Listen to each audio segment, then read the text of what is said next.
ये video part है मेरी जावास्क्रिप्ट मास्टर क्लास की पूरी प्लेलिस्ट का। ये पूरा एक कोर्स था जो आप YouTube पे देख सकते हैं फ्री में। प्लेलिस्ट की लिंक मैं डिस्क्रिप्शन में दे दूंगा। ऐसे ही वेब डेवलपमेंट कोर्सेज के लिए चैनल को सब्सक्राइब करें और बेल आइकन जरूर दबाएं। चलिए दोस्तों, कल हमने जो आधा छोड़ा था आज उसको फिर से स्टार्ट करते हैं। ठीक है, कल हमने बनाया था एक लिस्ट। ठीक है, एक एपीआई कॉल करके लिस्ट रेंडर करवाया था हमने।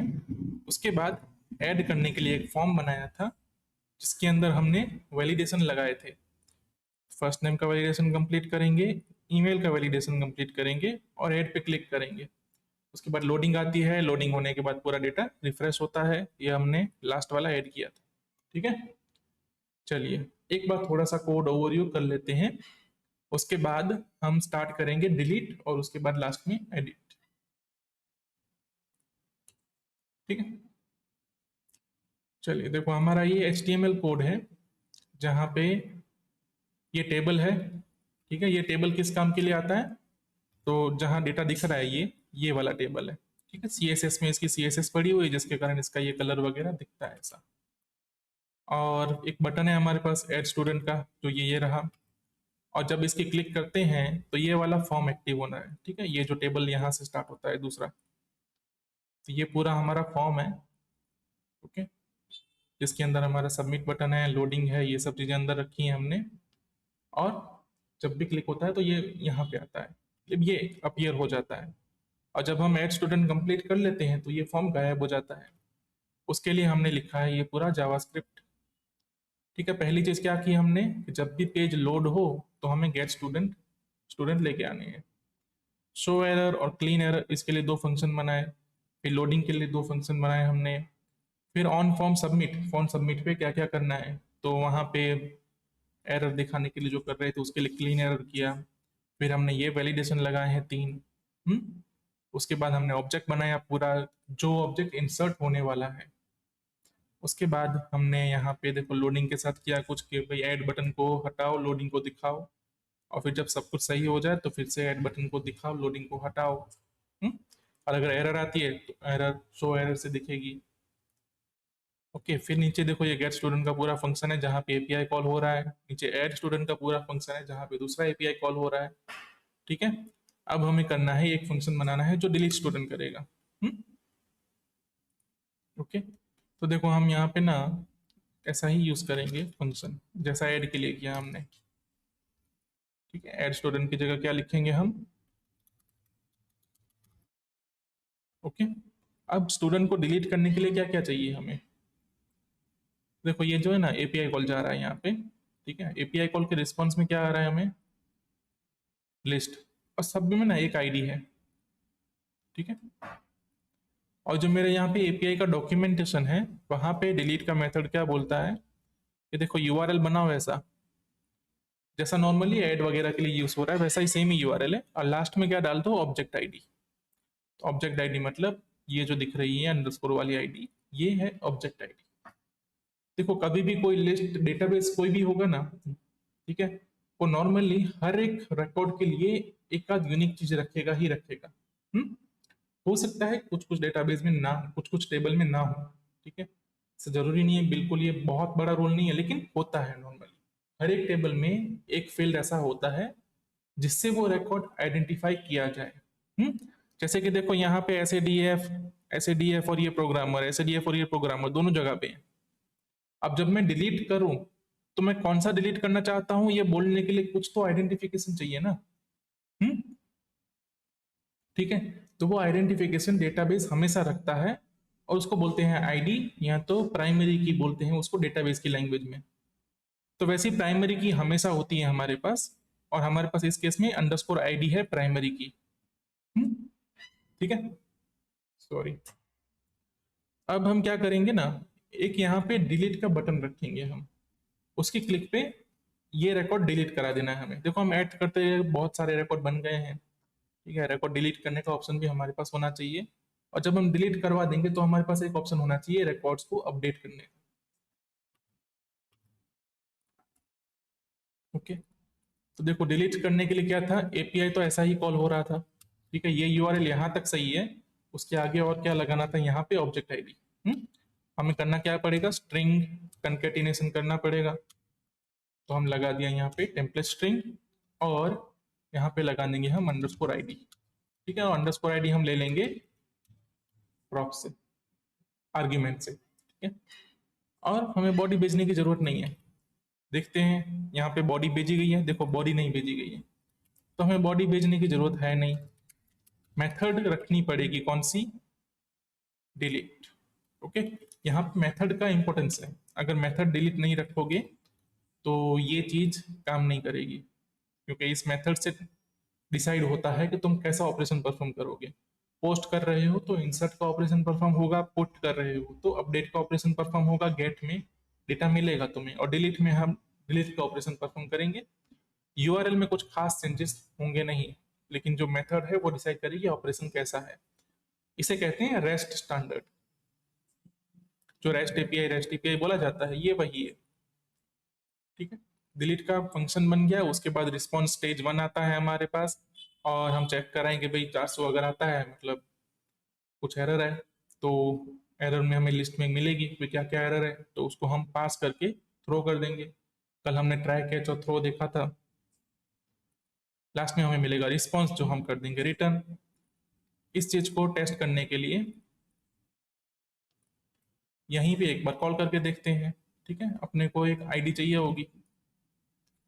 मान लो लास्ट वाला रिकॉर्ड मुझे डिलीट करना है, तो लास्ट वाले रिकॉर्ड की आईडी क्या है, ये यहाँ से कॉपी करेंगे। डिलीट स्टूडेंट मुझे मिल रहा है यहाँ पे, इसके अंदर मैं आईडी दे दूंगा। ठीक है, और ये क्या है, प्रॉमिस रिटर्न करेगा। इसने प्रॉमिस रिटर्न किया, उसके बाद क्या होता है, कोई रिस्पॉन्स नहीं आया क्योंकि हमने रिस्पॉन्स लिखा ही नहीं था। ठीक है, अब फिर से करके देखते हैं, अवेट। अवेट लगाएंगे तो रिस्पॉन्स मिलेगा। इस बार हमें क्या रिस्पॉन्स आया, नॉट फाउंड। हमने एक बार ऑलरेडी इसको डिलीट कर दिया था, तो फिर रिस्पॉन्स थोड़ी मिलेगा। अगर नेटवर्क में जाके देखेंगे तो पहला डिलीट वाला ऑपरेशन सक्सेसफुली परफॉर्म हो गया है। और जो दूसरा डिलीट वाला था वो बोल देता है नॉट फाउंड, क्योंकि भाई सच में नॉट फाउंड है ही नहीं रिकॉर्ड, डिलीट कैसे करेंगे। अगर मैं इसको रिफ्रेश करूंगा तो लास्ट वाला रिकॉर्ड नहीं दिखेगा। ठीक है, अब देखो यहाँ पे हर हर एक रो पे ना एक डिलीट बटन रखना है। तो हर एक रो पे कुछ भी रखने के लिए क्या करेंगे हम, जब डेटा लोड कर रहे हैं ना तब भी वो एक कॉलम ऐड कर देंगे हम। ओके, तो इसके लिए क्या क्या है, देखो यहाँ पे कॉलम ऐड होनी है।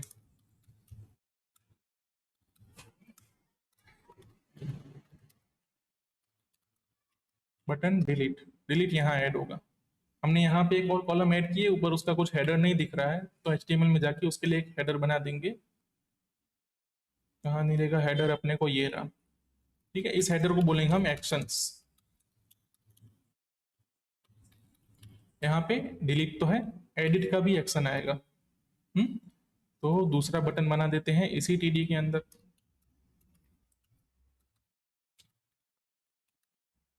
पहले एडिट बाद में डिलीट, ऐसे करके रख देंगे। अंदर दो बटन दिख रहे हैं। ठीक है, मैं एक काम कर दूंगा, यहाँ पे डिलीट में क्या करूंगा ना, स्टाइल लगा दूंगा, कलर नहीं, बैकग्राउंड इक्वल टू रेड। ठीक है, तो अब डिलीट थोड़ा रेडिश दिख रहा है। कलर रेड करते तो शायद थोड़ा अच्छा दिखता। कलर रेड सही है। ठीक है, ओके। अब इसके क्लिक पे क्या होना चाहिए, ये वाला रिकॉर्ड डिलीट होना चाहिए, इसकी क्लिक पे ये वाला। तो हमें इस डिलीट बटन के साथ एक आईडी जोड़नी पड़ेगी। पहली चीज तो क्या, देखो डिलीट बटन के क्लिक पे कुछ भी कराना है तो लिखना पड़ेगा on click. On click equal to क्या, कोई भी एक फंक्शन कॉल होना है। ठीक है, कौन सा फंक्शन कॉल करेंगे हम, एक मैं फंक्शन बनाता हूँ ऑन डिलीट क्लिक। ठीक है, इसको कॉल करेंगे, इसको कुछ पास कर सकते हैं यहाँ से हम। ठीक है ना, तो देखो ये रेंडर करने वाला है HTML। मैं यहाँ पर लिख देता हूँ obj._id।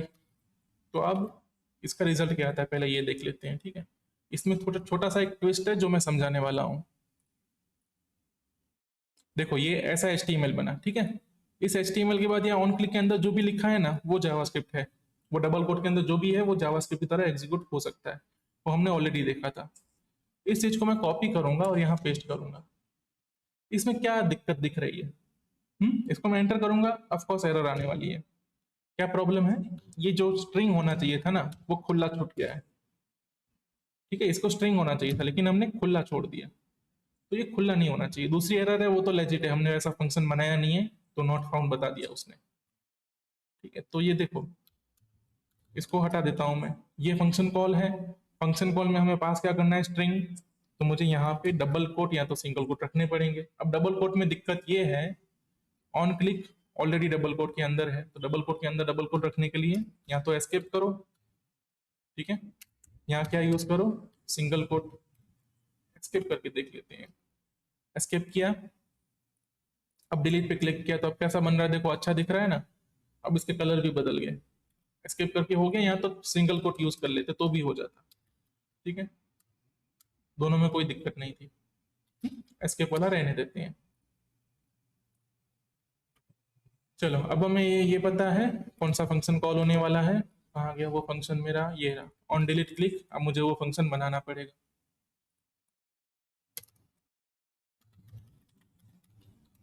ऊपर से क्या मिलेगा इसको, आईडी मिलेगा, क्योंकि यहाँ से पास कर ही रहे हैं हम आईडी। और अब हमें क्या करना है, सीधा नीचे जो अपना डिलीट स्टूडेंट वाला है उसी को कॉल कर देना है।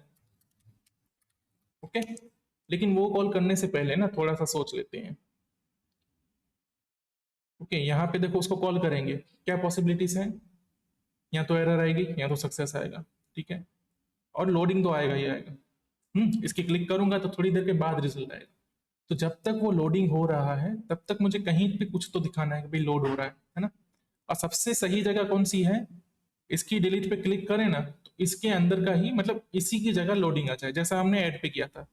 ऐड पे क्लिक करते हैं, उसकी जगह लोडिंग आ जाता है, फिर ऐड वापस आ जाता है। ठीक है, इस केस में क्या करेंगे, इस पे क्लिक करेंगे, ये लोडिंग होना चाहिए यहाँ पे, मतलब डिलीट की जगह लोडिंग लग जाना चाहिए।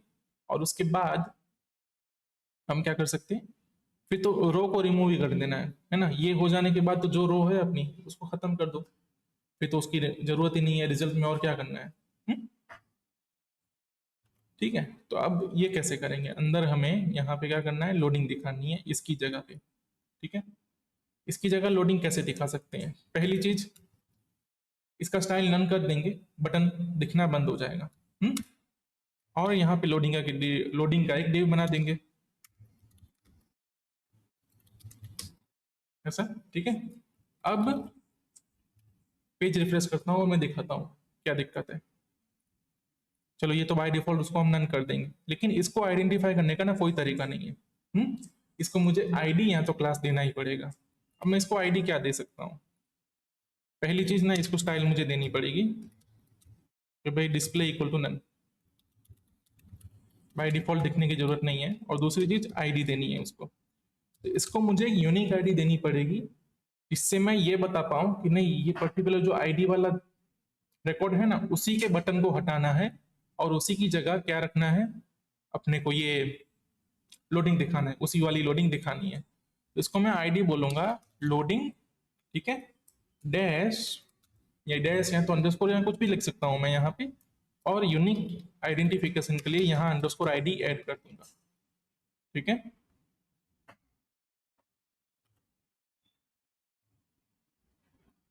अब वापिस आते हैं। ठीक है, अब देखो यहाँ पे ना एक लोडिंग मेरा बन गया है जिसके पास एक यूनिक आईडी है।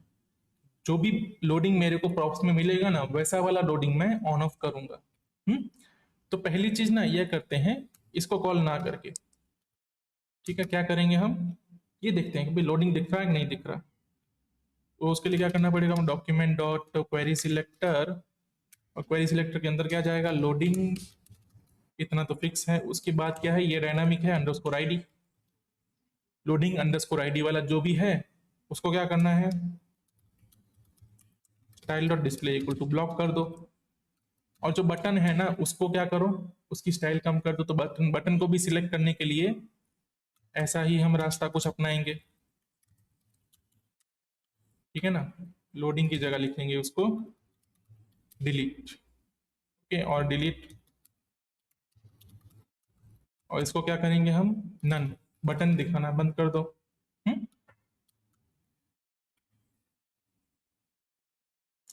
अब मैं करता हूं डिलीट पे क्लिक, कुछ नहीं हुआ, अनएक्सपेक्टेड एंड ऑफ इनपुट।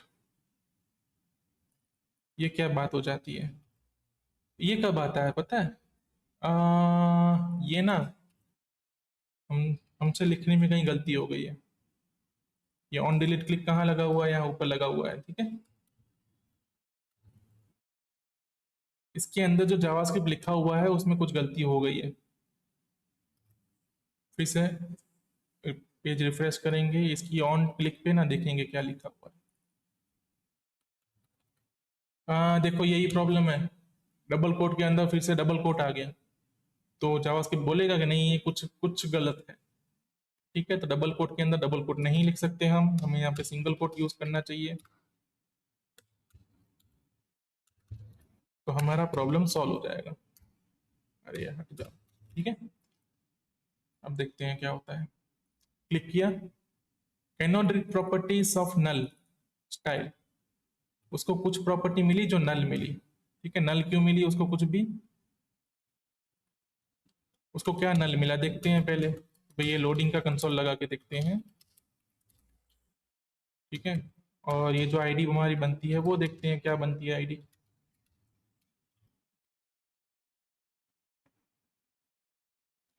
देखो उसको एलिमेंट तो नहीं मिला, लेकिन आईडी क्या बनती है, लोडिंग अंडरस्कोर ये। एक बार क्वेरी सिलेक्टर करके देखते हैं। अब मुझे याद आ गया क्या प्रॉब्लम थी, मैंने सिर्फ ऐसा ही लिख दिया है, मैं हैश लगाना भूल गया हूँ। ठीक है, ये रहा, यहाँ पे हैश लगाना पड़ेगा।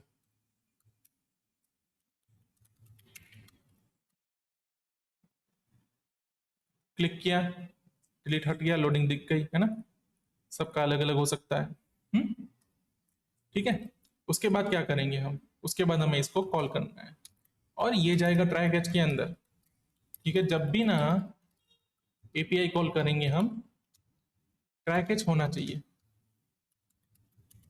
ठीक है, अवेट लगाने के लिए फंक्शन को एसिंग बनाया हमने। ट्राई कैच क्यों होना चाहिए, क्योंकि हमें ये पता लगे कि एरर आई थी कि नहीं आई थी।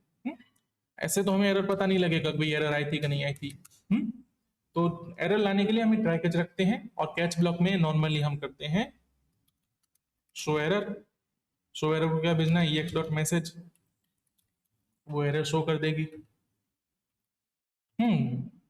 ठीक है, ये थोड़ा इंटरेस्टिंग बनेगा। ये कहाँ पे एरर शो करेगी, एरर ब्लॉक के अंदर। और एरर हमारा ब्लॉक कहाँ है,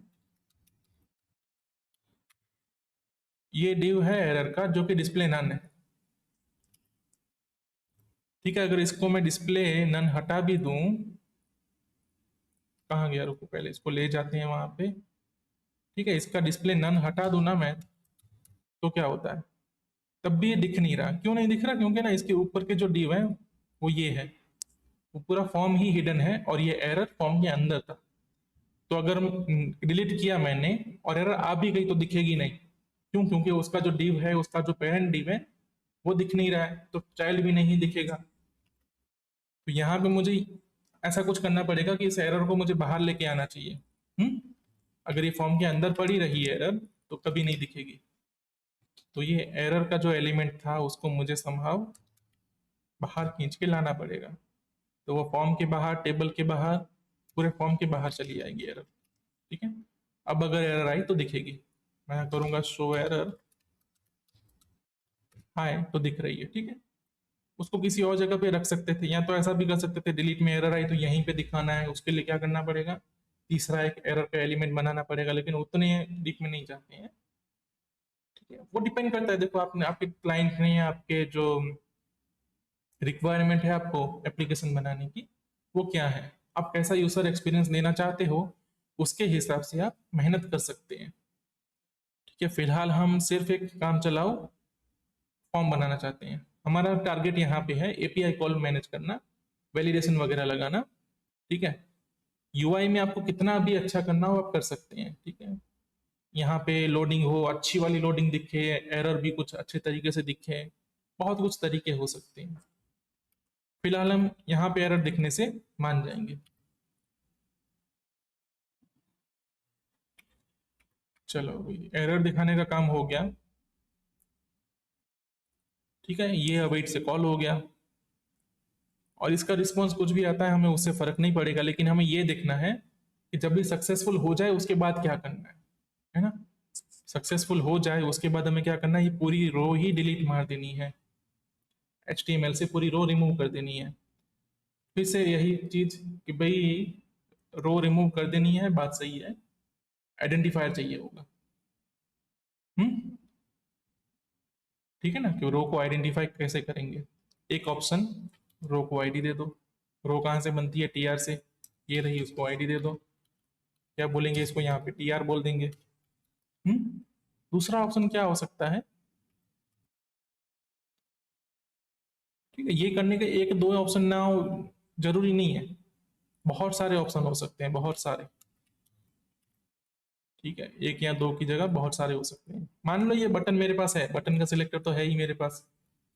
मैं क्या कर सकता हूँ, इसका पेरेंट एलिमेंट देखूंगा मैं, टीडी मिला, उसका पेरेंट टीआर मिलेगा। तो जो बटन का पेरेंट है उसको डिलीट मार दो। इतना भी कर सकता हूँ। तो मुझे क्या करना है, वो बटन को एक और आईडी नहीं लगानी पड़ेगी। ठीक है, मान लो इसको मैं बोलता हूँ ना रिमूव, पूरा रो निकल जाएगा। इससे क्या हुआ, मुझे कुछ लगाना नहीं पड़ा, लोडिंग वगैरह, और मेरा काम हो गया। ये भी कर सकता हूं मैं। ठीक है, अब यहाँ पे एक और चीज करनी है, अगर एरर आ गई या कुछ भी हो गया, ठीक है, फाइनली ब्लॉक में क्या करना है मुझे, फाइनली ब्लॉक में नहीं, देखो एरर ब्लॉक में ही करना पड़ेगा। ये क्या करना है मुझे, डिलीट का बटन फिर से दिखाना है,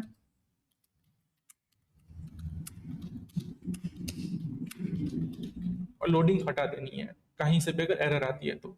और अगर सक्सेस आता है ना, तो इसके पेरेंट का पेरेंट तो मैं रिमूव कर ही दे रहा हूँ, तो फिर इसको हाइड करना, शो करना उसका मतलब नहीं है। हम्म? फिलहाल हम क्या करेंगे ना, ये वाला तरीका यूज कर लेंगे। ठीक है, डॉक्यूमेंट डॉट क्वेरी सिलेक्टर, ठीक है, इसके अंदर हैश लिखो, हैश लिखना नहीं भूलना है, डॉट रिमूव, और हमारा डिलीट का ऑपरेशन यहाँ पे खत्म हो जाएगा। लेकिन एक और चीज करनी है, चलो वो बाद में करेंगे हम। अभी इसको मैं रिफ्रेश मारता हूँ, और ये वाला, ये 14 वाला डिव डिलीट करता हूँ मैं। ठीक है, डिलीट पे क्लिक किया मैंने, लोडिंग हुआ, लोडिंग खत्म हो गया, डिलीट फिर से दिख गया, और obj is not defined. Copy paste करने में बहुत जल्दी जल्दी हो जाती है। ये डिलीट सक्सेसफुली हो गया था, बस इससे सिर्फ ये रो रिमूव नहीं हुआ, और यहाँ पे एक एरर थ्रो हुई, जिसके कारण वो एरर यहाँ पे आई, और वो दिख गई। ठीक है, ट्रैक एज का यही फायदा होता है, कहीं पे कोई भी एरर आ गई ना, तो वो दिख जाएगी, वो पकड़ में आ जाएगी। चलो वो तो 14 तो रिमूव हो गया, 13 में से पहला वाला रिमूव करते हैं, लोडिंग हुआ, लोडिंग खत्म हो गया, रिमूव हो गया। ठीक है, अब ना ऐसा डिलीट नॉर्मली सही नहीं होता है, कि जहां पे क्लिक किया और डिलीट कर दिया। क्यों, क्योंकि ना ये डेटा है, मतलब हो सकता है ये फॉर्म तो छोटा है, हो सकता है कि फॉर्म एंटर करने में बहुत मेहनत पड़ी हो, बड़ा फॉर्म हो सकता है, बहुत ज्यादा डेटा हो सकता है, और तुम कैसे एक क्लिक में उसको रिमूव करा दोगे, है ना। डेटा गैदर करना मुश्किल है, रिमूव करना आसान है। तो नॉर्मली ना रिमूव में कंफर्मेशन लेते हैं हम। हम्म? और कंफर्मेशन लेने के लिए एचटीएमएल में एक फंक्शन होता है हमारे पास, let yes equal to confirm. ठीक है, ये एचटीएमएल का इनबिल्ट फंक्शन है, यहाँ पे हमने कुछ एक्स्ट्रा नहीं किया है। Do you want to remove, ठीक है। और अगर बोले नहीं, यस अगर फॉल्स आता है, तो हम यहीं से रिटर्न मार देंगे, इफ रिटर्न वाला स्टेटमेंट। भाई उसने ना बोल दिया, अब आगे जाके क्या मतलब। हम्म, क्लिक किया, उसने पूछा पहले, मैंने कैंसिल किया, कुछ नहीं होगा क्योंकि रीच आगे बढ़ेगी ही नहीं, और मैंने बोल दिया यस, ठीक है, आगे बढ़ो, काम खत्म करो। ओके, अब ये हो गया सही से रिमूव, ये रिमूव ऑपरेशन सही होता है। ओके, चलो हमने एक रिमूव कर दिया। अभी हमारा क्या बाकी है, अपडेट ऑपरेशन बाकी है। ठीक है, अपडेट ऑपरेशन कैसे करेंगे। हाँ, तो नॉर्मली जैसे अपडेट ऑपरेशन किया जाता है ना, उसके लिए क्या है, मान लो कि करना क्या है तुम्हें अपडेट, ठीक है, या तो फर्स्ट नेम या तो लास्ट नेम, ईमेल, मार्क्स, इनमें से ही कुछ एक अपडेट करना होगा तुम्हें। इससे बाहर की तो वैल्यू आएंगे नहीं, नॉर्मली नॉर्मली ऐसा होता है। कुछ फॉर्म्स हो सकते हैं जहाँ ऐड में कुछ अलग दे रहे हैं, अपडेट कुछ अलग कर रहे हैं, वैसा रेयरली कभी होता है। वरना ऐसा ही होता है कि ऐड में जितने फील्ड ऐड कराए हैं ना, उसमें से कुछ एक आध दो फील्ड ऐसे यहाँ वहाँ होते हैं, बाकी चीजें अपडेट होती ही रहती हैं। तो अपडेट की फील्ड में हमें फॉर्म तो ऐसा ही चाहिए, है ना, दूसरा फॉर्म तो चाहिए नहीं हमें कोई। तो हम कर सकते हैं इसी फॉर्म का रीयूज। ठीक है, जैसे ऐड के क्लिक पे ये फॉर्म दिखता है और यहाँ पे ऐड अकाउंट दिखता है, हमें कुछ ऐसा करना पड़ेगा कि जब यहाँ एडिट का क्लिक हो ना तो फॉर्म यही दिखे, यही फॉर्म शो हो जाए, इसके अंदर की सारी वैल्यू फिल होके आ जाए, और यहाँ ऐड स्टूडेंट लिखा है उसकी जगह अपडेट स्टूडेंट लिखा जाए। हम्म उसके लिए क्या क्या करना है, पहले तो देखो एडिट पे ऑन क्लिक लगाना है, ऑन क्लिक पे वो आईडी लगानी है। ओके, और उस आईडी का यूज करके वो जो ऑब्जेक्ट मिलेगा पूरा, वो ऑब्जेक्ट पूरा यहाँ पे पास करना है। ठीक है, चलो यहाँ पे ना पूरा एक ऑब्जेक्ट का जो कामकाज है वो थोड़ा देखने लायक होगा, पूरा ऑब्जेक्ट कैसे पास करेंगे, लेकिन करते हैं चलो। ठीक है, क्या लगाएंगे हम, वो बीजे नहीं, on click, on click equal to on update click. ठीक है, अपडेट के भी एक आईडी दे देते हैं ताकि लोडिंग में हमें काम आए। हम्म एडिट बोल देते हैं इसको। ठीक है, और इसको बोलेंगे क्या हम, एडिट क्लिक। ठीक है, एडिट कराने से पहले सबसे पहले हमें बनाना पड़ेगा एडिट का फंक्शन, जो कि डिलीट या तो ऐड जैसा ही होगा। डॉक्यूमेंटेशन देखेंगे एडिट का, यूआरएल बनेगा डिलीट जैसा यूआरएल बन रहा है। ठीक है, और डेटा में जा रहा है वो जो तुम्हें अपडेट करना है। हम्म? हमने इसका एग्जांपल शायद करके देखा था, एक पुट वाला एग्जांपल था। ठीक है, मान लो अभी डेटा क्या जा रहा है, हमने किया था ऑलरेडी, तो मैं इसको रिपीट नहीं कर रहा हूँ फिलहाल, सीधा हम अपने मूल काम पे जाते हैं। तो पहली चीज यूआरएल में जाएगी आईडी। ठीक है, ऊपर से क्या क्या मिलेगा हमें, ऊपर से मिलनी चाहिए दो चीजें, एक तो आईडी मिलनी चाहिए और ऊपर से ओबीजे ऑब्जेक्ट जिसको अपडेट कराना है। ठीक है, और रिक्वेस्ट का टाइप बनाएंगे हम पुट, उसको ऑब्जेक्ट भेज दिया जाएगा, और यहाँ लास्ट में ऐड होगा आईडी। और इसको क्या बोलेंगे हम, अपडेट स्टूडेंट। ठीक है, अपडेट स्टूडेंट, बाकी तो जैसा है वैसा ही रहेगा सब कुछ। और नीचे हम बनाएंगे ऑन डिलीट क्लिक बनाया था वैसे ही, एसिंग फंक्शन ऑन एडिट क्लिक। ठीक है, ऑन एडिट क्लिक क्या क्या करना है, क्या क्या चीजें करनी थी, देखो फिर से देख लो। एडिट के क्लिक पे यहाँ पे जो हो रहा है, मतलब ये जो फॉर्म है वो शो होना चाहिए, पहली चीज। तो फॉर्म शो कैसे कराते हैं, फॉर्म शो कराते हैं उसके लिए क्या, ऐड के क्लिक पे जो कर रहे हैं वो सेम चीज करानी है। ऑन ऐड क्लिक, मेरे ख्याल से मैंने ना इसको इनलाइन लिखा था यहाँ पे, ये रहा देखो। ठीक है, तो पहला काम ये करना है, ऑन एडिट क्लिक पे, इससे हो जाएगा फॉर्म शो। दूसरा काम, ये सारे फील्ड भर देने हैं। अब ये सारे फील्ड भरने के लिए क्या चाहिए होगा हमें,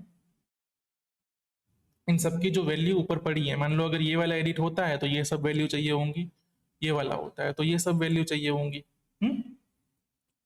और HTML में वो वैल्यूज देने के लिए क्या क्या कर सकते हैं हम, ऑन क्लिक जो है उसको आर्ग्यूमेंट्स पास कर सकते हैं, जहां पे भी स्ट्रिंग वैल्यू है वहां पे सिंगल कोट लगाना पड़ेगा।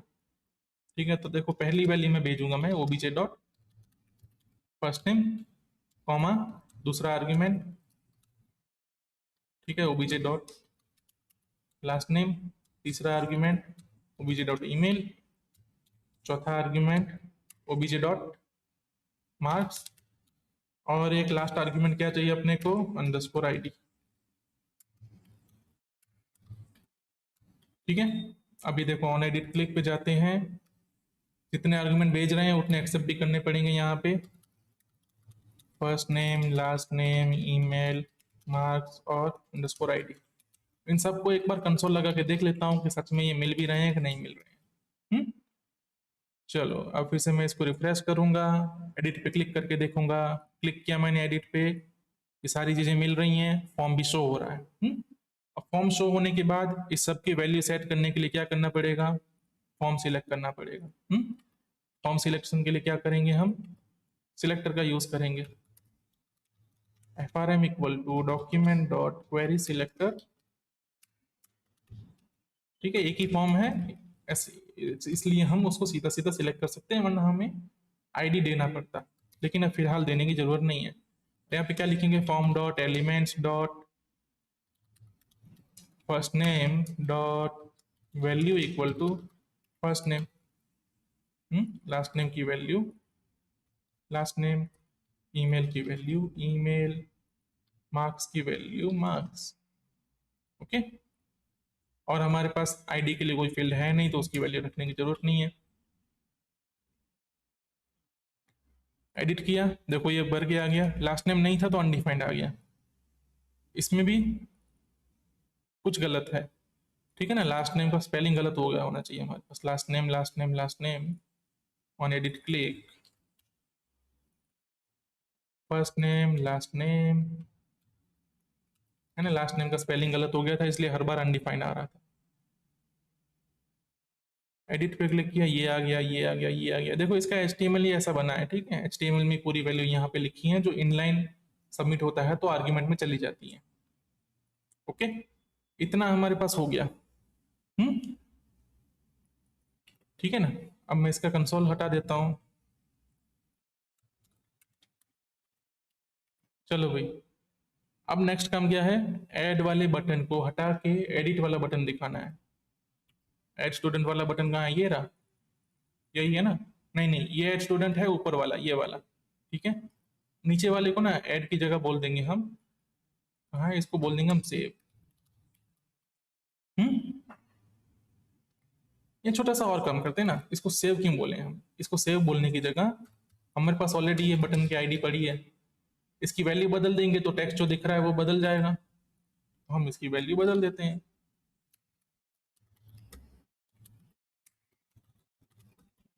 क्वेरी सिलेक्टर, सबमिट का क्वेरी सिलेक्ट करो, dot value equal to update, update student, ऐसा लिख दो तो बटन बदल जाएगा। ठीक है, हमने मार्क्स सारे असाइन कर दिए, बटन बदल दिया हमने।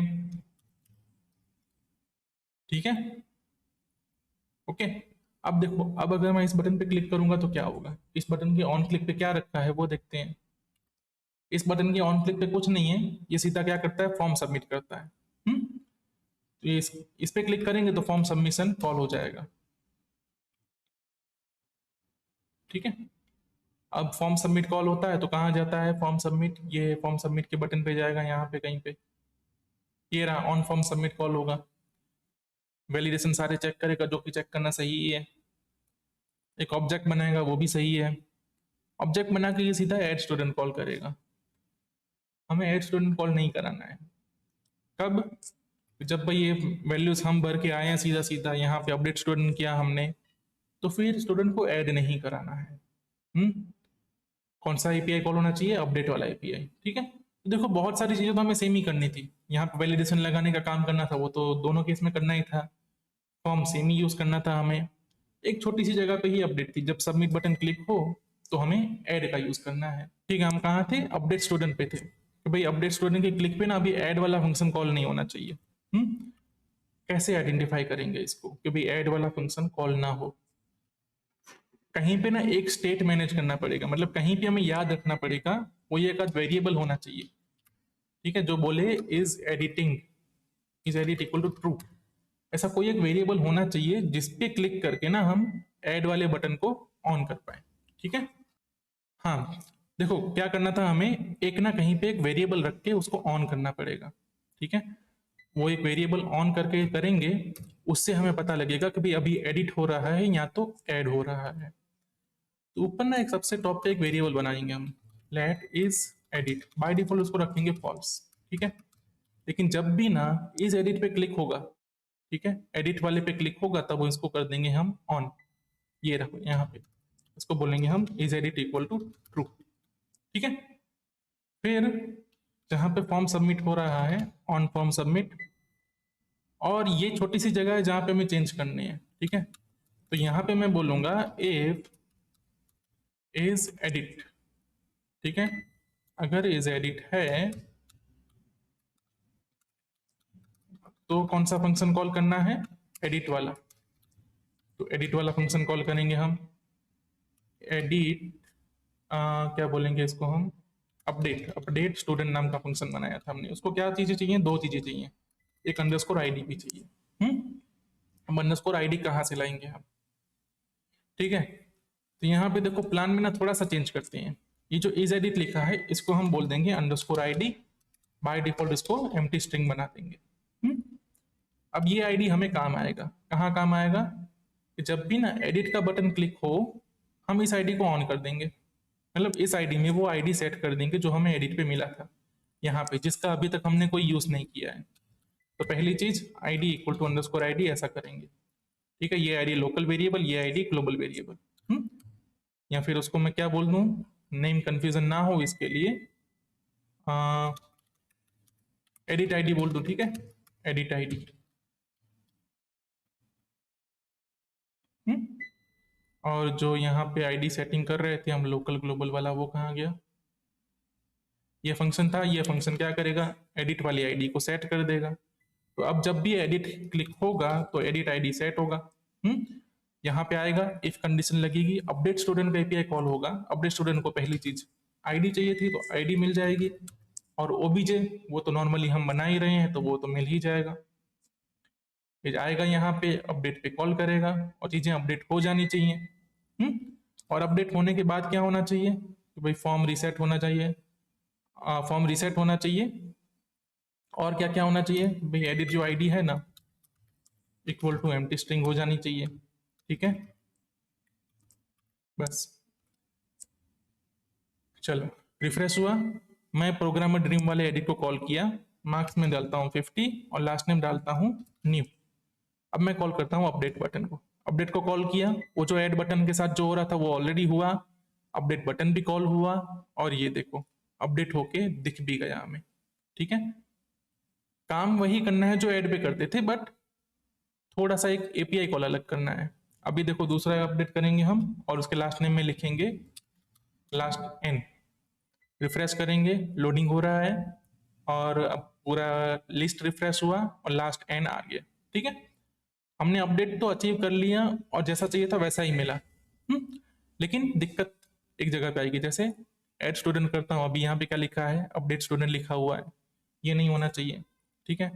फिर यहाँ पे डालता हूँ मैं भाई 1111 ऐसा एक फिल डालता हूँ, तो पहले ईमेल वैलिड डालना पड़ेगा hmd@gmail.com, और उसको करता हूँ अपडेट। तो एक्शन तो ऐड वाला हो जाना चाहिए था, ठीक है, एक्शन तो ऐड वाला हो गया, ठीक है। लेकिन जो यहाँ पे नाम दिख रहा है वही गलत है, तो एक फंक्शन बना देंगे जैसे बनाया था हमने ऑन एडिट क्लिक, वैसे ही मैं फंक्शन बना दूंगा।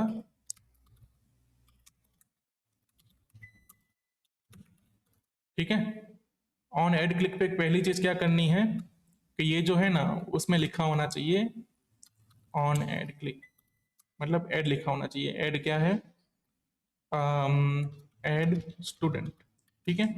और दूसरी चीज क्या है, जो हमने यहाँ पे ऑलरेडी इनलाइन लिख के रखी थी वो तो होनी ही चाहिए, और इसकी जगह हम कर देंगे on add click to call. ये हमने क्या किया, हमारा जो फंक्शन था ना ये कॉम्प्लेक्स हो रहा था तो हमने अलग से उसको बना दिया, ठीक है। वहां पे दो स्टेटमेंट लिखने की जगह अलग से एक फंक्शन बना के फंक्शन वहां पे कॉल कर दिया, और इस केस में हमारा ऐड चल रहा है, ठीक है, ऐड स्टूडेंट ही आ गया। टू करेंगे HMD@ कुछ भी .com, और मार्क्स 70, ऐड स्टूडेंट किया हमने, ठीक है। देखो डेटा गया, लोडिंग हो रहा है। अब हमें कहाँ मिला 70 वाला, ये रहा। इसमें कुछ गलती हो गई थी, नाम रखना था मुझे HMD, मैंने नाम रख दिया HMD। अपडेट क्लिक पे कॉल कर दिया मैंने, ठीक है, और हो गया ये क्लिक, अपडेट भी हो गया। ओके, तो देखो हमारा ऐड और अपडेट क्लिक दोनों हो चुका है।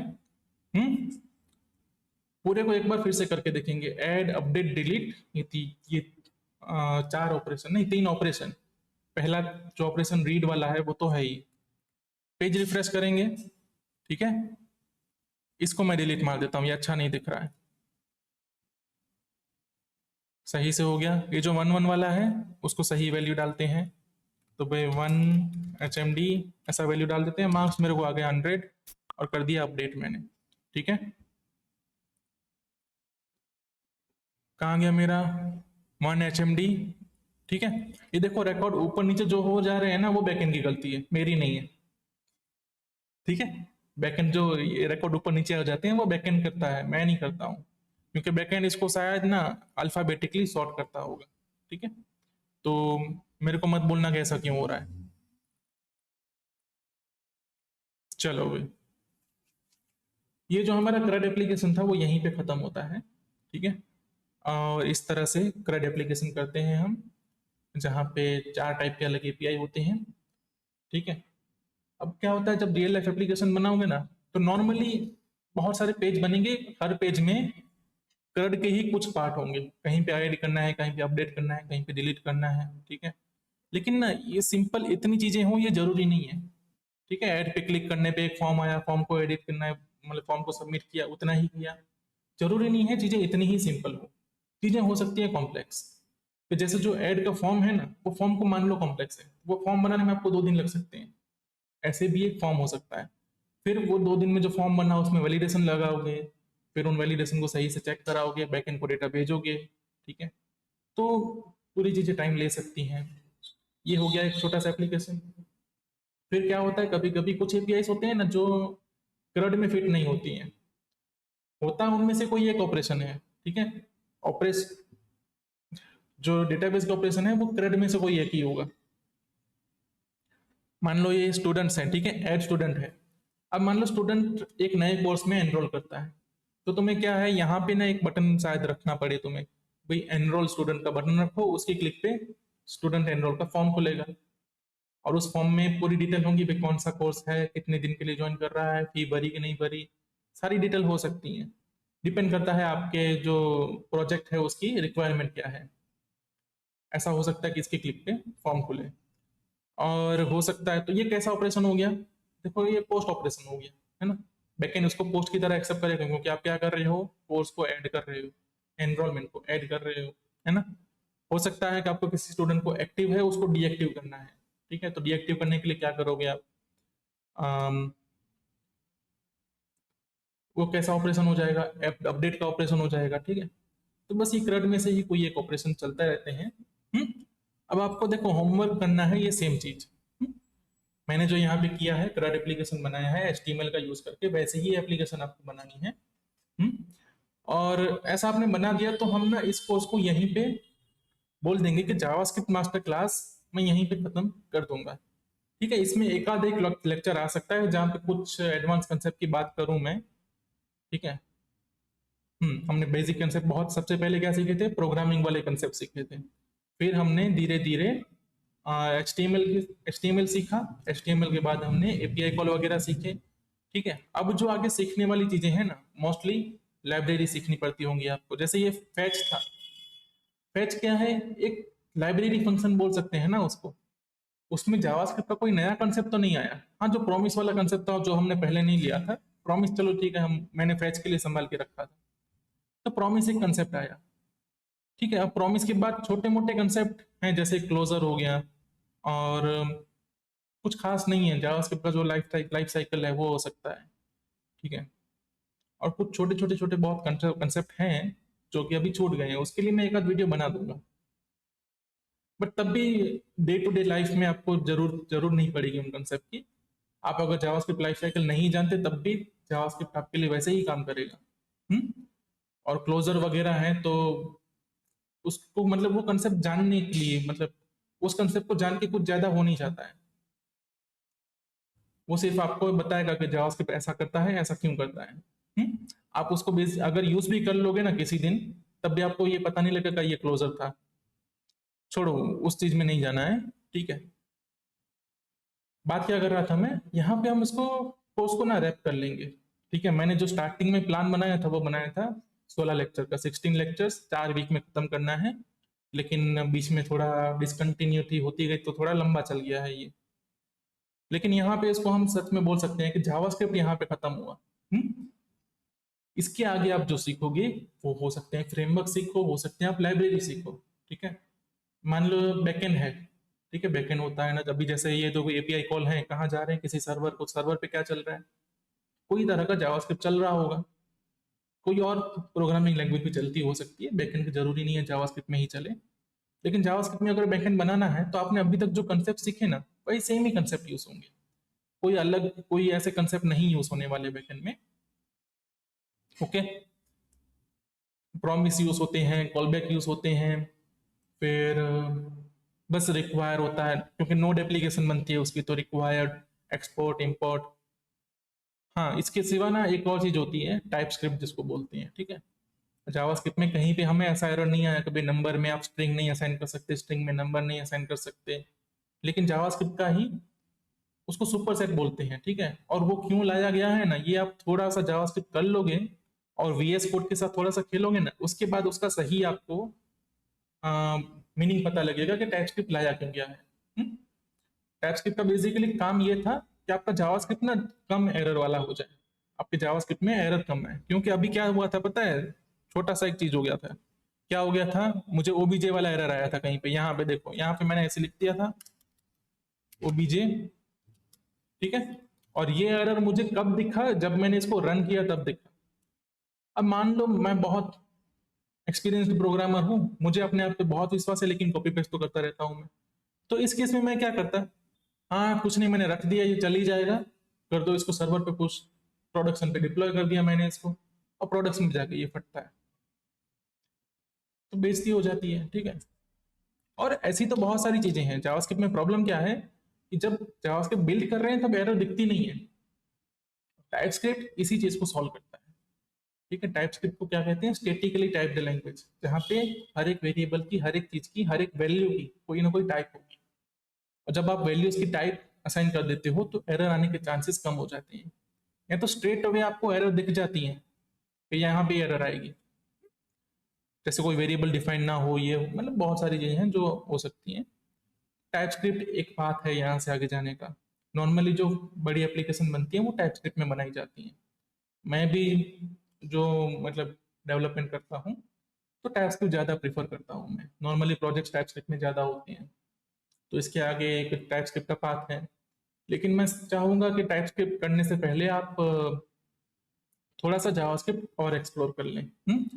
इसके बाद मैं एक बार शायद प्रोजेक्ट वगैरह बनाऊंगा, उसका वीडियो वगैरह डालने वाला हूँ, ठीक है। लेकिन मैं चाहता हूँ कि अभी बैकएंड पार्ट पे मूव हुआ जाए, या फिर कुछ और एग्जांपल्स किए जाएं जावास्क्रिप्ट के, और टाइपस्क्रिप्ट आगे आना है, ठीक है। तो यहाँ से आगे आएगा टाइपस्क्रिप्ट, आएगा बैकएंड आएगा। और उसके बाद क्या होगा, फ्रेमवर्क्स हैं, रिएक्ट हो गया, एंगुलर हो गया, या व्यू हो गया, ठीक है। एंगुलर व्यू मैंने तो नहीं किया अभी तक, चलते हैं मार्केट में, वो भी चलते हैं, लेकिन रिएक्ट का बहुत ज़्यादा बोलबाला है फिलहाल। फिलहाल रिएक्ट है जो हॉट है मार्केट में। रिएक्ट कुछ नहीं है, जावास्क्रिप्ट ही है। अगर आपको जावास्क्रिप्ट आता है, आपको रिएक्ट करने में कोई ज़्यादा दिक्कत होगी ही नहीं। एचटीएमएल आना भी चाहिए, हाँ, एचटीएमएल और जावास्क्रिप्ट दोनों को मिला दो, रिएक्ट बन जाता है। और ये जो काम है ना, वो थोड़े से आसान हो जाते हैं, लेकिन उसको करने का तरीका बदल जाता है। रिएक्ट में जब अब ये चीज़ करोगे ना, तो अभी जो सोचने का तरीका था, इसमें अगर मान लो आप एक साल काम कर देते हो एचटीएमएल वाली एप्लीकेशन बना के, फिर आप जब रिएक्ट में जाओगे ना, तब कैसा लगेगा, ये पूरा अलग ही तरीका है, ठीक है। मैं किसी और दुनिया में आ गया, जबकि आप जावास्क्रिप्ट ही कर रहे हो, लेकिन थोड़े तरीके बदल जाते हैं रिएक्ट में। फिर और भी कुछ लाइब्रेरीज हैं, जैसे एक्सियोस लाइब्रेरी है, फैच की जगह वो यूज़ करना सीखना है आपको। फिर डेट डेट के साथ खेलना है आपको, ठीक है।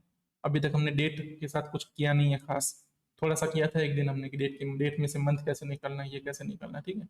लेकिन लाइब्रेरी आती है डेट की, डेट एफएनएस हो गया, एक मोमेंट जेएस हो गया, तो ये लाइब्रेरीज हैं, आपको वो भी सीखनी है। और फिर यूआई फ्रेमवर्क होते हैं, ठीक है। जैसे कि देखो ये कैसा दिख रहा है फॉर्म, बहुत घटिया दिख रहा है, ठीक है। घटिया तो नहीं बोलेंगे, बहुत बेसिक है। इस पे कोई भी मेकअप नहीं किया हमने, ठीक है। और बिना मेकअप वाली वेबसाइट बाजार में नहीं जाती। ऐसे फॉर्म आप अगर सेल करने जाओगे तो कोई नहीं खरीदेगा, ये क्या दिख रहा है, 80 के दशक का दिख रहा है ना, दादा आदम के जमाने के। तो वैसे नहीं बिकते हैं, आपको कुछ फैंसी करके ही बेचना होता है। और चीज़ें फैंसी करने के लिए लाइब्रेरीज होती हैं, जैसे एक MUI लाइब्रेरी है, ठीक है, मटेरियल यूआई। तो मटेरियल यूआई एक मतलब ये तो रिएक्ट की है, अलग अलग चीज़ों के लिए अवेलेबल है मटेरियल यूआई, एचटीएमएल में भी मटेरियल यूआई अवेलेबल है। बूटस्ट्रैप हो गया, टेलविंड हो गया, ठीक है। और भी बहुत सारे आगे आप सीख सकते हैं, डिपेंड करता है आप कौन सी दिशा में आगे जाना चाहते हो। अगर फ्रंट एंड में जाना चाहते हो तो रिएक्ट वगैरह ज़्यादा सीखना है, बैक एंड में जाना चाहते हो तो एक्सप्रेस आएगा, ठीक है। मोस्ट प्रोबेबली मैं एक्सप्रेस पे पोस्ट लाऊंगा।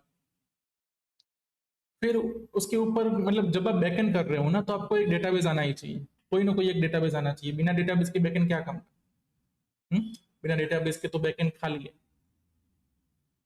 है ना। जैसे कि HTML अगर आपको नहीं आता है और सिर्फ आप जावास्क्रिप्ट में कंसोल कर सकते हो, मतलब कंसोल में आप कुछ दोगे वैल्यू और उसका रिटर्न मिलेगा, तो आप उससे मैक्सिमम से मैक्सिमम क्या बना पाओगे, एक छोटा सा यूटिलिटी बना पाओगे, है ना।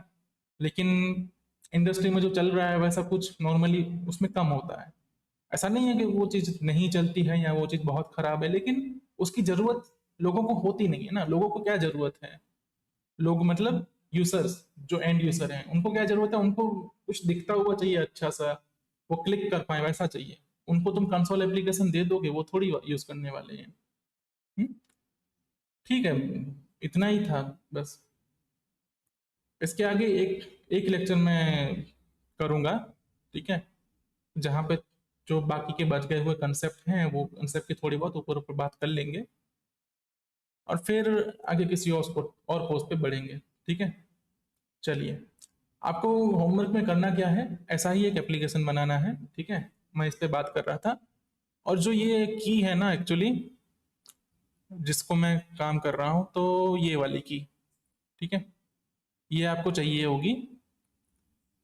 तो ये जब वीडियो अपलोड करूंगा ना, तो इसकी डिस्क्रिप्शन में मैं ये की डाल दूंगा। 10-15 दिन तक उसको मैं रखूंगा ऑन, उसके बाद ये बंद कर दूंगा, ठीक है, क्योंकि ये लाइव एप्लीकेशन है, तो लाइव एप्लीकेशन पे इतना ज्यादा रिस्क नहीं लेते हैं, लेकिन रखूंगा चलो। ये जो URL है और ये जो की है वो 10-15 दिन के लिए रहेगी, ओके। हो सकता है मैं ये डॉक्यूमेंटेशन का लिंक दे दूं कहीं पे, इस डॉक्यूमेंटेशन को भी दे दूंगा, ताकि आप अपनी API कॉल कर सको अच्छे से, ठीक है। बस, ऑल द बेस्ट ये एप्लीकेशन बनाने के लिए। अगर आपने ये एप्लीकेशन बना ली तो आप मान लो कि आप जावास्क्रिप्ट सीख चुके हो, ठीक है। और कैसे बनाएं, बिना किसी हेल्प के। हेल्प चलो आप कितनी भी ले लो ना, हेल्प ले लो, उससे फर्क नहीं पड़ता, लेकिन आपने अपनी समझ से बनाई होनी चाहिए, है ना। आप हेल्प लेते हो उसमें कोई दिक्कत नहीं है, हेल्प मैं भी लेता हूँ। मैंने भी बीच बीच में कहीं पे गूगल सर्च किया कि चलो ये चल क्यों नहीं रही है, ये क्यों नहीं चल रहा है, ऐसी एरर क्यों आती है ना। मैंने वीडियोस के बीच में भी सर्च किया हुआ है। तो हेल्प लेना गलत नहीं है, लेकिन आप जब एप्लीकेशन बना रहे हो तो आपको खुद को ही समझ आना चाहिए कि ये बन रही है ना। आपको ऐसा नहीं लगना चाहिए कि ये जादुई तरीके से बन गई, कि कोड चल गया, अब वाह चल गया, अच्छी बात है, चलो अब उसको नहीं छुएंगे, ये नहीं होना चाहिए। आपका जो कोड चल रहा है वो क्यों चल रहा है, नहीं चल रहा तो क्यों नहीं चल रहा। हम्म? इसकी अंडरस्टैंडिंग अगर आपको आ जाएगी ना, तो आप मान लेना कि जावास्क्रिप्ट सीख गए हो। हम्म? और हाँ, कोई भी अगर आपको दिक्कत हो, कोई क्वेश्चन हो, डाउट्स हो, तो आप मैसेज कर सकते हैं, कमेंट कर सकते हैं इस वीडियो में, मैं वो सारे डाउट्स क्लियर कर दूंगा, ठीक है। चलो, ये होमवर्क करना ही करना, ठीक है। ये आपका फाइनल असेसमेंट है, जहां से आप आइडेंटिफाई कर पाओगे कि आप कितना जावास्क्रिप्ट सीखे हो, ओके। ठीक है, चलो, तो मिलेंगे अगली वीडियो में, यहाँ पे करते हैं इसको खत्म।